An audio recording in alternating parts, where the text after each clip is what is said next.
Government is tonight acknowledging the severity of the third wave of COVID-19 infections and issued a raft of stringent measures to handle the situation.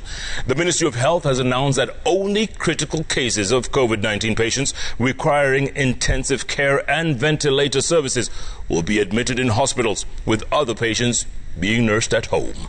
At the same time, each county government will have to handle its patients, with facilities in Nairobi overstretched. Francis Gashuri begins our bulletin tonight on the grim reality as the numbers of COVID-19 infections, admission in hospital, and fatalities skyrocket.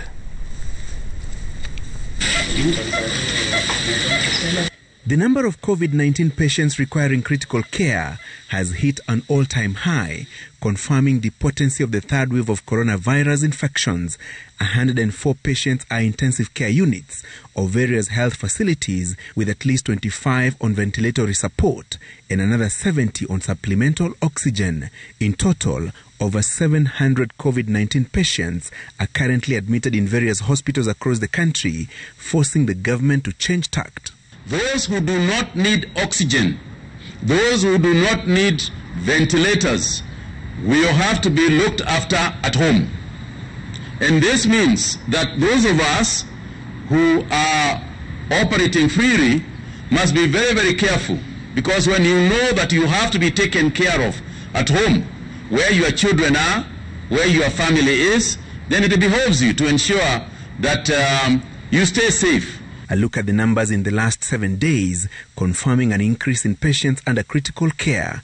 2 months ago, only 30 patients were admitted in ICU, and the numbers have more than tripled, confirming how severe the third wave of COVID-19 is. Focus now shifting to each of the 47 county governments on their handling of the rising numbers. Moving forward, just like was happening round about the second wave, moving forward, it is very likely that counties will have to take care of their own patients at the county level, because Nairobi County has got a large population and is already beginning to feel the stress of having more patients than most of the hospitals are able to. Questions have been raised on the county's state of preparedness 1 year since the first coronavirus case was confirmed in the country.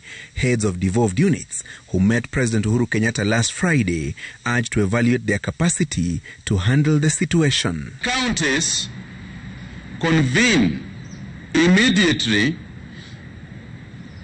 the county task forces to assess the containment measures of the virus in their region and the availability of piped and portable oxygen. From our records, we do have some counties that fall short in this area. That counties open all isolation facilities in preparedness for immediate use. In the last 24 hours, 1,279 new positive cases have been confirmed out of 7,450 samples that have been tested. This is a positivity rate of 17% and keeping the worrying trend of rising number of infections in the last 1 week. 829 cases were confirmed 7 days ago, and today's numbers are the highest in a week's time. Cumulatively, 116,310 COVID-19 cases have been confirmed in the country, out of 1,387,440 people tested in the last 1 year. 1,937 patients have succumbed to the virus. There has been incidences over the last few days where people have lost their lives when they are attending funerals. And there is really no need for us to go to funerals, only for those funerals to be followed by other funerals of the same friends who are there to say goodbye to a loved one. Enforcement of COVID-19 protocols remain the ultimate challenge, with some Kenyans flouting the guidelines with reckless abandon. And we in the Ministry of Health appreciate that we are tired, we are stressed, we have been pushed sometimes to the limit by this virus. The disease does not know that we are tired. The virus does not understand that we are tired. The virus is just ready to demolish us. Let us not allow it to do so. The government seeking to clarify the 72-hour burial or cremation deadline announced by the president last Friday. Let it be clear, we are not talking about COVID funerals. We are not talking about COVID-infected persons. It is all funerals in the country must be carried out within 72 hours.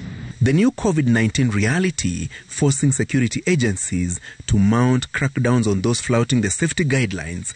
In Nakuru town, 80 people were arrested and 8 public service vehicles impounded. Mandereva na watu wa usafiri wa umma, wafanyikazi wa usafiri wa umma wamelegeza kamba katika kupambana na huu ugonjwa. Kwa wingi hawazingatii tena zile sheria ambazo tuliweka. Francis Gashuri, Citizen TV.